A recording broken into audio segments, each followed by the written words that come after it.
கடவுள் நம்பிக்கையும் ஜோதிட நம்பிக்கையும் கொண்ட ஆன்மீக அன்பர்களுக்கு காமதேனு அஸ்ட்ரோ சர்வீஸ் சார்பாக வாழ்த்துக்களுடன் வணக்கம். தமிழ்நாட்டில் இருக்க கிட்டத்தட்ட எல்லா கோயில்களை பற்றியும் யூடியூப்களில் வீடியோ போட்டிருக்காங்க. நீங்களும் அதெல்லாம் பார்த்துருப்பீங்க. ஆனால் அந்தந்த கோவில்களை பற்றிய முழுமையான சிறப்பம்சங்களையும் ஜோதிட ரீதியாக அந்தந்த கோவில்கள் எவ்வளவு மகத்துவம் பெற்றவை அப்படின்னு தெளிவாக எடுத்துரைப்பதே காமதேனு அஸ்ட்ரோ சர்வீஸின் நோக்கம். ஏற்கனவே நம்ம மூல நட்சத்திரத்திற்குண்டான மூலங்குடி கோயில், ஆயில்ய நட்சத்திரத்திற்குண்டான ஆலப்புழா ஆயில்யம் கோயில், சாஃப்ட்வேர், ஐடி போன்ற கம்ப்யூட்டர் சம்பந்தமான துறைகளில் படிப்பவர்களுக்கும் பணிபுரிபவர்களுக்கும் மேன்மை கொடுக்கும் நாமபுரீஸ்வரர் கோயில், இதை பற்றிலாம் நம்ம தனித்தனியாக வீடியோ போட்டிருக்கோங்க. இந்த வீடியோவில் நாம் பார்க்க போவது பாமணி நாகநாதர். மன்னார்குடினாலே நம்மளுக்கு ராஜகோபால சுவாமி கோயில் ஞாபகத்துக்கு வந்துருங்க. அந்த கோயிலுக்கு ஒரு 3-4 கிலோமீட்டருக்குள்ளே உள்ள கோயில் தான் நம்ம பாமணி நாகநாதர் கோயில். நாகநாதரை அங்கே சர்ப்பபுரீஸ்வரர்னு சொல்கிறாங்க, பாதாளேஸ்வரர் அப்படின்னு சொல்கிறாங்க. அது ஏன் அப்படிங்கிறது இந்த வீடியோவில் போக போக பார்க்கலாங்க. பல பேர் இந்த கோயிலுக்கு போய் வழிபாடு செஞ்சுருப்பீங்க நிச்சயமாக. இல்லைன்னா இந்த கோயிலை பற்றி நீங்கள் கேள்விப்பட்டிருப்பீங்க. அந்தளவு ஒரு விசேஷமான கோவில் இது. இந்த கோவிலின் தோற்றம், அதாவது இந்த கோவில் எப்படி உருவாக்கப்பட்டது அப்படிங்கிறது நம்ம ஆதிசேஷன் சம்பந்தப்பட்டதுங்க. பார்க்கடலை கடையும் போது ஆழகால விஷத்தை உட்கொண்டு சிவபெருமான் தேவர்களையும் உலக மக்களையும் காப்பாற்றினார் அல்லவா? அதற்கு தான் காரணம், அந்த விஷத்துக்கு தான் காரணம் என்று மன விரக்தி அடைந்த ஆதிசேஷன் அதற்கு பரிகாரம் செய்வதற்காக சிவலிங்கத்தை உண்டாக்கி வழிபாடு செய்ய சித்தம் கொண்டார். அதனால பாதாள லோகத்திலிருந்து கிளம்பி வெளியே ஆதிசேஷம் என்னும் நாகராஜாவால் உண்டாக்கப்பட்டதால் சிவலிங்கமானது புற்றுமண் வடிவில் காட்சி அளித்ததுங்க. சிவலிங்கத்திற்கு அருகில் சென்று அபிஷேகம் செய்து பூஜை செய்யலாம் என்று எண்ணி ஆதிசேஷன் செல்ல முயற்சி செய்த போது நிலப்பரப்பெங்கும் சிவ வடிவை கண்டார், சிவலிங்கங்களை கண்டார். தன் கால்கள் படக்கூடாது என்று நினைத்து தனது இடுப்புக்கு கீழே பாம்பு போல, அதாவது பாம்பின் உடல் போல மாற்றிக்கொண்டு சிவபெருமானுக்கு பூஜை செய்து மகிழ்ச்சி அடைந்தார். அதனால் இப்போதும் தனஞ்சயன் என்னும் பெயருடன் சிவபெருமானுக்கு பக்கத்தில் காட்சியளிக்கின்றார். மனித முகம் பாம்பு உடல்னு சொன்னவனே உங்களுக்கு நிச்சயமா ராகுவோட ஞாபகம் வந்துருங்க. அதனால இந்த கோயில் ராகுவுக்கு உண்டான மிகச்சிறந்த பரிகார ஸ்தலம். கோவில் கல்வெட்டுகளிலும் சில யூடியூப் வீடியோக்களிலும் இந்த கோயிலை ராகு கேது பரிகார ஸ்தலம்னு சொல்கிறாங்க, செவ்வாய் பரிகார ஸ்தலம்னு சொல்கிறாங்க. பட் எனக்கு என்னமோ அது ராகுவோட மிகச்சிறந்த பரிகார ஸ்தலம் தான் தோணுதுங்க. கேதுவுக்கும் இந்த கோயிலுக்கு எந்த சம்பந்தம் இல்லை அப்படிங்கிறது என்னுடைய கணிப்பு. செவ்வாய் தோசுக்கும் இந்த கோயிலுக்கும் அதே மாதிரி எந்த சம்பந்தமும் கிடையாதுங்க. ஏன்னா மனித முகத்துடனும் பாம்பின் உடலுடனும் தனஞ்சயன் என்னும் பெயர் பெற்று ஆதிசேஷன் வழிபட்டதால் இந்த கோவிலை ராகுவுக்கு மட்டும் உண்டான பரிகார ஸ்தலம் அப்படின்னு நிச்சயமாக சொல்லாங்க. இந்த மாயாஜால மன்னனாகிய ராகு எப்போவுமே எதிர்பார்க்காத வழிகளில் லாபத்தை கொடுப்பார்னு என்னுடைய எல்லா வீடியோக்குள்ளேயுமே நான் தொடர்ந்து சொல்லிகிட்டு இருக்கேன். இந்த கோவில்லையும் அப்படி ஒரு வேலை பண்ணியிருக்காருங்க. சுகல முனிவர் அப்படின்னு ஒருத்தர் தன் தாயுடைய அஸ்தியை காசியில் சென்று கங்கை நதியில் கரைப்பதற்காக தன்னுடைய சீடனுடன் பாத யாத்திரையாக போயிட்டு இருந்தாருங்க. இந்த பகுதிக்கு, அதாவது நம்ம பாமணிக்கு வந்தபோது சாயங்காலம் ஆயிடுச்சு. சரி, சந்தியா வந்தனம் பண்ணிட்டு கிளம்பிடலாம் அப்படின்ட்டு உக்காந்தாருங்க. அந்த அஸ்தி அடங்கிய அந்த சட்டியை வந்து அவருடைய சிஷ்யன்கிட்ட கொடுத்துட்டு அவர் சந்தியா வந்தனம் பண்ண போயிட்டாருங்க. இந்த சிஷ்யன் என்ன பண்ணா, சும்மா இருக்காமல் இந்த சட்டியில் அப்படி என்னதான் இருக்குன்னு பார்க்கலாமே அப்படின்னு முடிவு பண்ணி சட்டியை திறந்து பார்த்தா எல்லாம் தங்கமாக இருந்திருக்குங்க. தங்க துகள்கள். பார்த்துட்டு அவன் உடனே வந்து சட்டியை மூடி வச்சுட்டு, சாமியாருக்கு எதுக்கு இவ்வளோ தங்கம் அப்படின்னு நினச்சிக்கிட்டு எதுவும் கேட்காம கம்முனை உக்காந்துக்கிட்டான். சந்தியா வந்தனத்தை முடிச்சுட்டு வந்த சகுல முனிவர் காசிக்கு கிளம்புறாரு. கூடவே இந்த சிஷியனு பின்னாடியே போயிட்டுருக்கான். காசிக்கு போன பின்னாடி சட்டியை திறந்து சீடனிடம் காட்டி நம்ம சுகுல முனிவர் சொல்கிறாரு, இது எங்கள் அம்மாவுடைய அஸ்தி, இதை கங்கையில் கரைச்சிட்டு காசி விஸ்வநாதரையும் வழிபட்டுட்டு நம்ம ஊருக்கு போனோம் அப்படின்னு சொல்கிறாரு. அப்போ தான் இந்த சிஷியன் சொல்கிறான், ஐயா நீங்கள் சந்தியா வந்தனை செஞ்சப்போ நான் சும்மா இருக்க முடியாமல் இந்த சட்டியை திறந்து பார்த்தேங்க, அதில் தங்க துகள்களாக இருந்தது அப்படின்னு சொல்கிறான். உடனே சுகுல முனிவர், அப்படியா, அப்போ அந்த ஸ்தலம்தான் வந்து காசியை விட மிகவும் புனிதமான ஸ்தலம், அங்கேயே போய் அஸ்தியை கரைக்கலான்னு சொல்லிட்டு இங்கே பாமணிக்கு வந்து பாமணி ஆற்றில் தன்னுடைய தாயுடைய அஸ்தியை கரைத்தார். இது வந்து ஐதீகங்க. இது நம்ம இந்து மத கோயிலில் இருக்க ஐதீகங்கள் எல்லாமே வந்து இப்போ உண்மைதான். இந்த சகல முனிவர் பின்னாடி அங்கேயே ஒரு குடில் மாதிரி போட்டு தங்கிட்டு இருந்தாருங்க. சிவலிங்கத்திற்கு அபிஷேகம் செய்வதற்காக ஒரு பசுவையும் வளர்த்து வந்தார். சில நூல்களில் வந்து அதை காமதேனுன்னு சொல்கிறாங்க. பசுமாட்டில் பால் கறந்து புற்று மண்ணாலான சிவலிங்கத்திற்கு அபிஷேகம் செய்து வந்தார். நாளாக நாளாக பார்த்திங்கன்னா இந்த பசு கொடுக்கும் பாலின் அளவு கொஞ்சம் கொஞ்சமாக கம்மியாகிட்டே வந்ததுங்க. ஆரம்பத்தில் 10 லிட்டர் கொடுத்தது, அப்புறம் 2 லிட்டரு 1 லிட்டருன்னு கம்மியாகிட்டே வந்துச்சு. முனிவருக்கு சந்தேகம் வந்துடுச்சு. ஒரு நாள் பின்னாடியே போய் பார்த்தா அந்த பசுமாடு தானாகவே சிவலிங்கத்திற்கு பாலாபிஷேகம் செய்ததை அவர் பார்த்துட்டாருங்க. நாம் சிவலிங்கத்துக்கு பாலாபிஷேகம் செஞ்சு சிவபெருமானுடைய ஆசீர்வாதத்தை வாங்கிக்கலான்னு பார்த்தா இந்த பசுமாடு போட்டிக்கு வந்துடுச்சு, இது தனியாக போய் பாலாபிஷேகம் பண்ணுது அப்படின்னு கோபப்பட்டு அந்த மாட்டை பிடிச்சி அடிச்சுவிட்டாரு.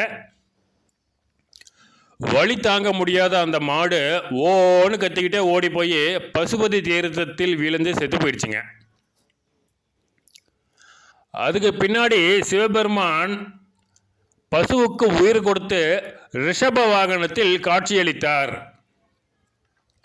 மகிழ்ச்சி அடைந்த பசு, உங்களை பார்க்கணும்னு தாங்க நான் இத்தனை நாளாக வந்து பாலாபிஷேகம் பண்ணினேன், உங்கள் தரிசனம் இன்று எனக்கு கிடைத்து விட்டது,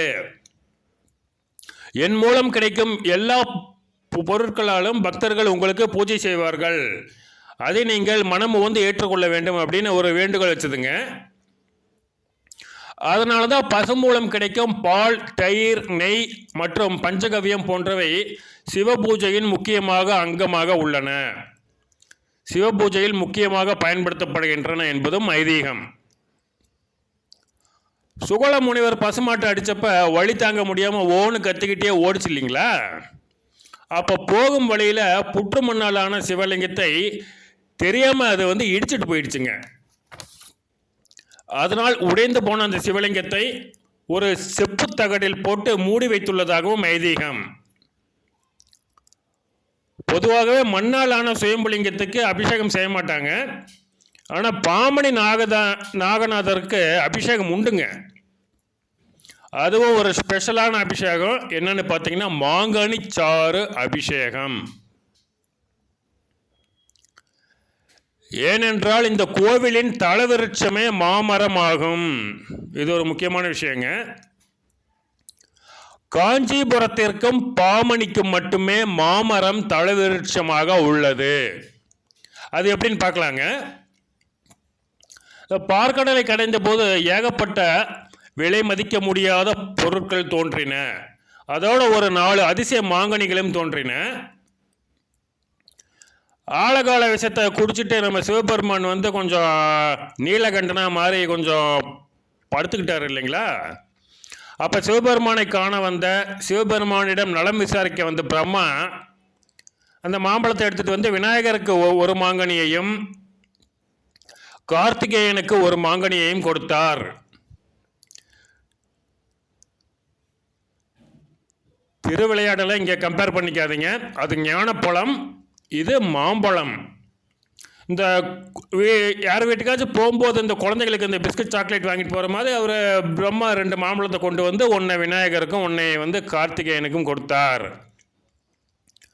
3வது மாம்பழத்தை வந்து காஞ்சிபுரம் கோயிலில் தலவிருட்சமாக்கினார்.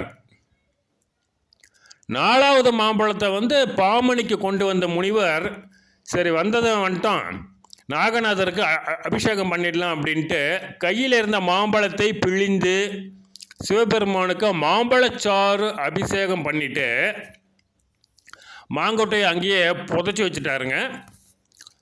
அந்த மாங்கொட்டை தான் மாமரமாகி வளர்ந்து நின்று தலவிருட்சமாக காட்சியளிக்கின்றது. இது ராகுவுக்கு உண்டான சிறந்த பரிகார ஸ்தலம் அப்படிங்கிறதுக்கு இன்னொரு ஐதீகமும் இருக்குங்க. பிப்பலாயன் அப்படிங்கிற ஒரு மனிதர் ராகு தோஷத்தால் பாதிக்கப்பட்டு தொழுநோய் உண்டானது. எல்லா கோவிலுக்கும் போய் அவர் வழிபாடு செஞ்சாருங்க, எதுவுமே வேலையாகலை, குணமாகவில்லை. கடைசியாக இந்த நம்ம பாமணி நாகநாதர் கோவிலுக்கு வந்து நாகநாதரையும் அமிர்தவள்ளி தாயாரையும் பின்னர் தனஞ்சயன் வடிவிலான ஆதிசேஷனையும் வழிபட்ட பின் தான் தொழுநோய் குணமானது. விசித்திரமான வில்லங்கமான வெளியே சொல்ல முடியாத இந்த கேவலமான நோய்களான இந்த சொறி, சிரங்கு, தொழுநோய், குஷ்டம், இந்த காலத்தில் வந்து இந்த எய்ட்ஸ் அப்படின்னு சொல்கிறாங்க இல்லைங்களா, அது போன்ற பால்வினை நோய்கள் இவை எல்லாமே ராகுவால் தாங்க வந்து உண்டாகக்கூடியவை. இதை நான் என்னோடய சில வீடியோக்களில் சொல்லியிருக்கேன். இந்த கோவிலுக்கு வணங்கி வழிபட்டால் அது போன்ற விபரீதமான வில்லங்கமான நோய்கள் குணமாகும். இந்த கோவிலோட இன்னொரு முக்கியமான விஷயம் பார்த்தீங்கன்னா, நம்ம சனீஸ்வர பகவான் அவருடைய குருவாகிய பைரவருடன் காட்சியளிப்பது சிறப்பானது. சனீஸ்வர பகவான் எல்லா சிவன் கோயில்லையுமே இருப்பாருங்க. பட்டு நவகிரக கூட்டத்தில் 8ஓட 9ஆக இருப்பார். இங்கே சனீஸ்வர பகவான் தனியாக காட்சியளிக்கின்றார். ஒரு தனி சன்னதியில் தன்னுடைய குருவாகிய பைரவருடன் காட்சியளிக்கின்றார். இன்னொரு முக்கியமான விஷயம், இந்த கோவிலில் உள்ள தட்சிணாமூர்த்தி 4 சிங்கங்களின் மீது அமர்ந்து பக்தர்களுக்கு அருள் பாலிக்கின்றார். ஏன்னா நம்ம குரு பகவான் வந்து எப்பயுமே அவருக்கு வாகனம் யானைங்க. அவருடைய ஒரு வடிவமான தட்சிணாமூர்த்தி வந்து இந்த முயலகன் அப்படிங்கிறவர் வந்து இப்போ மிதிச்சுக்கிட்டு உட்காந்துருப்பார். ஆனால் இங்கே தட்சிணாமூர்த்தி 4 சிங்கங்கள் மீது அமர்ந்து கம்பீரமாக பக்தர்களுக்கு காட்சியளிக்கின்றார், அருள் பாலிக்கின்றார்.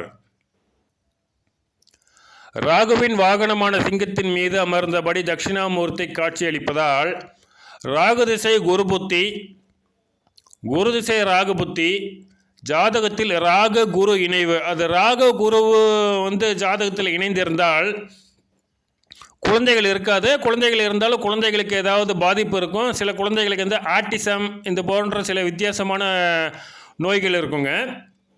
அது மாதிரி இந்த ராகு குரு இணைவு அது வந்து தசாபுத்திலேயோ இல்லை கோச்சாரத்திலேயோ ஜன்ம ஜாதகத்திலேயோ இருந்தால், முக்கியமாக 5ஆம் இடத்துலோ 7ஆம் இடத்துலோ இருந்தால் இந்த கோயிலுக்கு வந்து நீங்கள் கண்டிப்பாக சாமி கும்பிட்டே ஆகணுங்க. நாகநாதருடைய அருளை பெற்றே ஆக வேண்டும். பச்சை திராட்சை நிவேதனம் செய்வது இந்த கோவிலில் ரொம்ப விசேஷமானதுங்க. இந்த ஐதீகம் எப்படி வந்துச்சுன்னா, இந்த தேவர்களுக்கு எப்போவுமே உதவி செய்யக்கூடியவர் நம்ம முசுகுந்த சக்கரவர்த்திங்க. அது ஏகப்பட்ட புராணங்கள்லாம் முசுகுந்த சக்கரவர்த்தியை பற்றி சொல்லியிருப்பாங்க, நீங்களும் படிச்சிருப்பீங்க, கேள்விப்பட்டிருப்பீங்க. அது மாதிரி ஒரு போரில் வந்து தேவர்களுக்கும் அரக்கர்களுக்கும் போர் வந்தப்போ தேவர்களுக்கு உதவியாக நின்று போரில் வெற்றி பெற்று கொடுத்த, வெற்றி தேடி கொடுத்த முசுகுந்த சக்கரவர்த்திக்கு இந்த இந்திரன் வந்து ஒரு மரகத லிங்கத்தையும் அதோட வந்து கொஞ்சம் பச்சை திராட்சையையும் அன்பளிப்பாக கொடுத்தார்.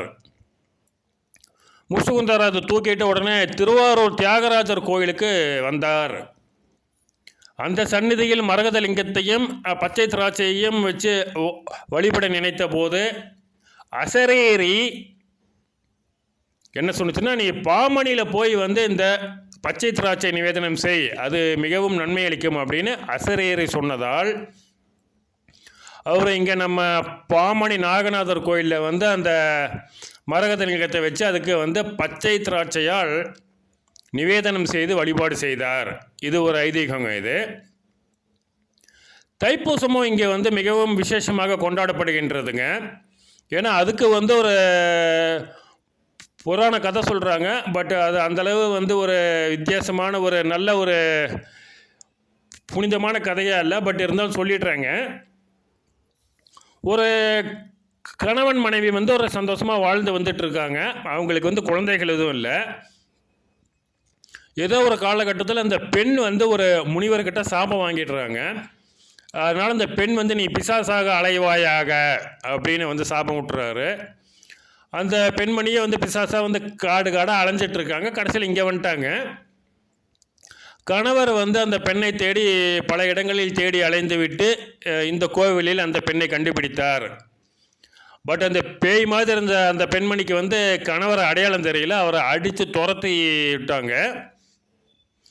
அதன் பின்னர் இந்த பாமணி நாகநாதரை வேண்டி ஒரு தைப்பூச நாள் அன்று அந்த பெண்ணை கூட்டிகிட்டு போய் அந்த தீர்த்தத்தில் பாமணி கோயில் தீர்த்தத்தில் நீராட செய்த பின்னர் அந்த பெண்மணி தன்னுடைய முந்தைய அழகிய தோற்றத்தை பெற்றார். அதுக்கு பின்னாடி குழந்தை இல்லாமல் இருந்தவங்களுக்கு வந்து 4 குழந்தைகளும் பிறந்தன அப்படின்னு வந்து ஒரு புராண கதை இருக்குங்க. அந்த தைப்பூச நாளில் வந்து அவங்க நீராடி தன்னுடைய பழைய அழகிய தோற்றத்தை பெற்றதால் உடல்நலம் பாதிக்கப்பட்டவர்கள், அந்த சில பேர்த்துக்கு பார்த்திங்கன்னா இந்த அம்மை நோயெல்லாம் வந்து கொஞ்சம் சில முகத்தில் கொஞ்சம் இந்த சில புள்ளியாக இருக்கும் இல்லைங்களா, அது போன்ற சில அந்த தோல் நோய்கள் இது மாதிரி பாதிக்கப்பட்டவங்க வந்து இந்த கோயிலை நீராடுறது ரொம்ப நல்லது அப்படிங்கிறது ஐதீகங்க.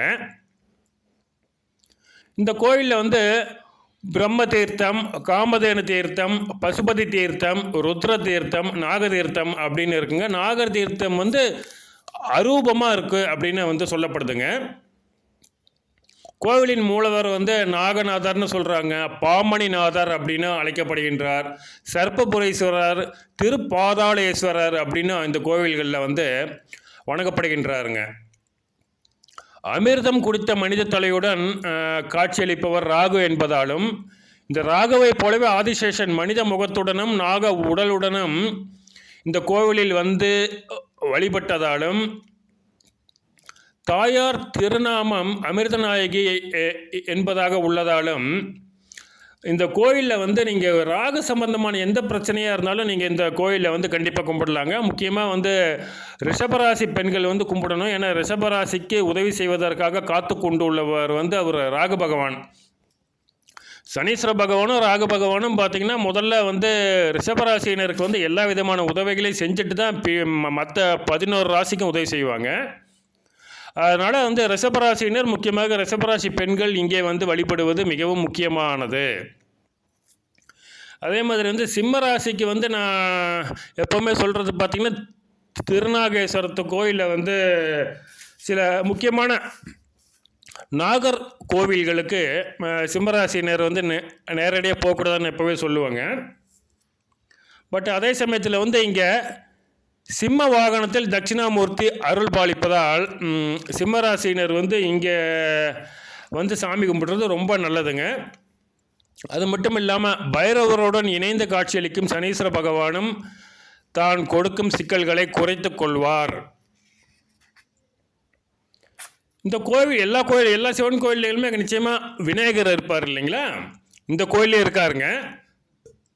ஆனால் வித்தியாசமான தோற்றமாக எப்போவுமே நாம் வந்து இப்போ விநாயகரை பார்க்கும்போது அவர் வந்து உட்காந்துருப்பார். இந்த கோவிலில் வந்து நின்றுட்டுருக்கிறதே ஒரு அதிசயம். அதுவும் இல்லாமல் ஒரு நடனம் ஆடுவது போன்ற தோற்றத்தில் காட்சியளிக்கின்றார். இப்போ வீடியோவில் பார்த்தீங்கன்னா வந்து அந்த ஃபோட்டோ வருங்க. இந்த மாதிரி நான் எந்த கோயிலையுமே நான் பார்த்ததில்லை. நான் விநாயகரை வந்து ஒரு நடனம் ஆடுவது போன்ற தோற்றத்தில் நான் பார்த்ததில்லை. இது வந்து ரொம்ப விசேஷமானது இது. அதனால் அடுத்த தடவை பாமணி கோயிலுக்கு போகும்போது கொஞ்சம் அளவுக்கு அதிகமாகவே வந்து வணங்கி வழிபாடு செய்துவிட்டு வரவும். நன்றி.